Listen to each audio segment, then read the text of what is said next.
धेरै धेरै धन्यवाद हामी ज्ञापन गर्न चाहन्छौँ किरण केसीज्यूलाई।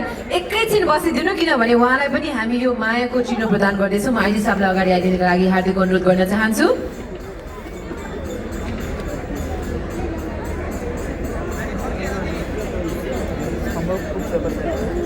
हाम्रा सम्पूर्ण कलाकारहरूलाई धन्यवाद स्वरूप हामी यो प्रशंसा पत्र धन्यवाद पत्र पनि वितरण गर्दैछौँ। हामी किरण केसीज्यूलाई धेरै धेरै धन्यवाद ज्ञापन गर्दछौँ। उहाँको लागि पनि एउटा जोरदार ताली बजाइदिनुको लागि यहाँहरू सम्पूर्णलाई म हार्दिक हार्दिक अनुरोध गर्दछु।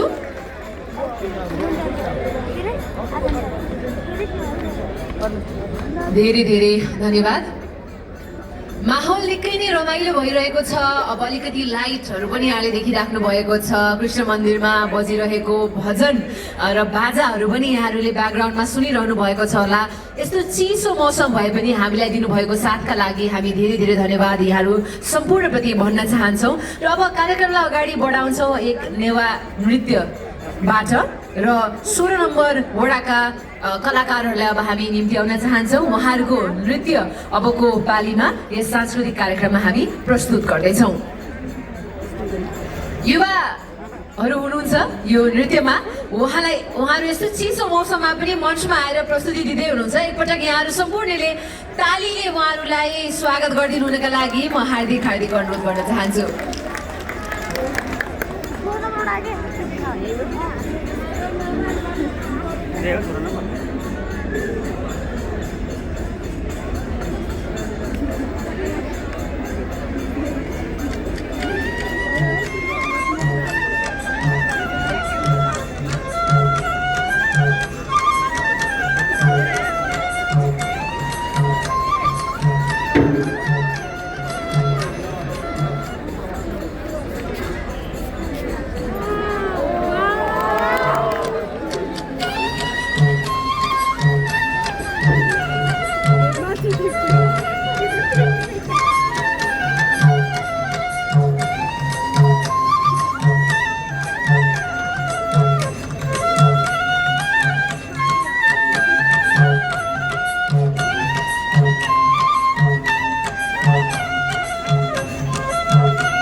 यहाँहरू सबैजनाले आजको कार्यक्रम इन्जोय गरिराख्नु भएको छ होला। यति धेरैजनाको सहभागिता पनि हामी देखिरहेका छौँ, त्यसका लागि पनि धेरै धेरै धन्यवाद ज्ञापन गर्न चाहन्छौँ।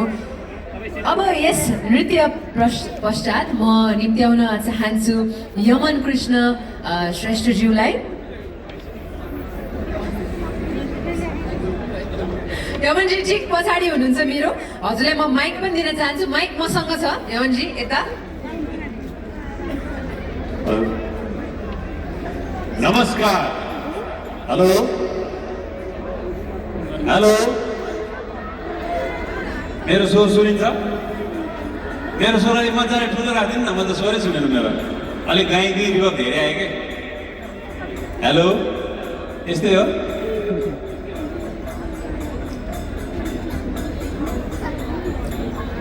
सबैजना hello, good evening. Hello, good evening, good night. Good night भने त सुतिहाल्नुपर्छ। ओके, म अब हामीसँग धेरै समय पनि नहोला, म ट्याकटुक गीत गाइहाल्छु। यो गीत यहाँहरूलाई के अरे मैले मेरो आफ्नै कथा हो, यो गीत मेरो आफ्नै कथा व्यथा, मेरो आफ्नै जीवन कहानीको गीत हो। ट्र्याक बजाइदिनुहोस् प्लिज। मलाई भोकल चाहिँ अलिकति रिभब धेरै भएर कस्तो कस्तो भयो कि, आफ्नो स्वर आफैलाई नमिलायो जस्तो मिलाइदिनु है, धन्यवाद। Hello hello hello. हिमालको काखमा छ सानो मेरो गाउँ, हिमालको काखमा छ सानो मेरो गाउँ। मदन कृष्णको छोरा हो म, यमन मेरो नाम, यमन मेरो नाम।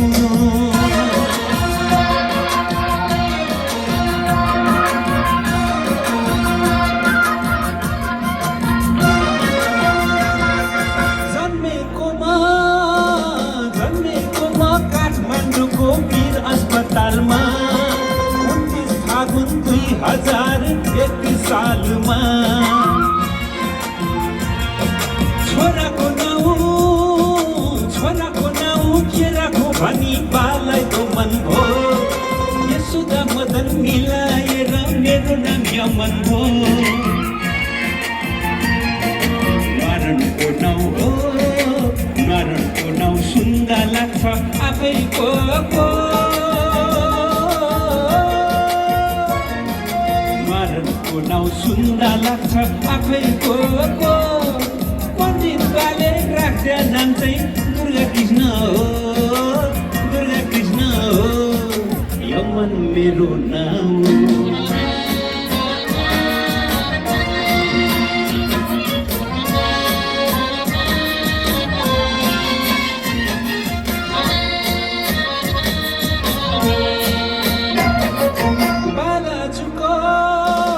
बालाजुको बनस्थली स्कुल पढ्या म, स्कुल भागी पनि कक्षा चढ्या म।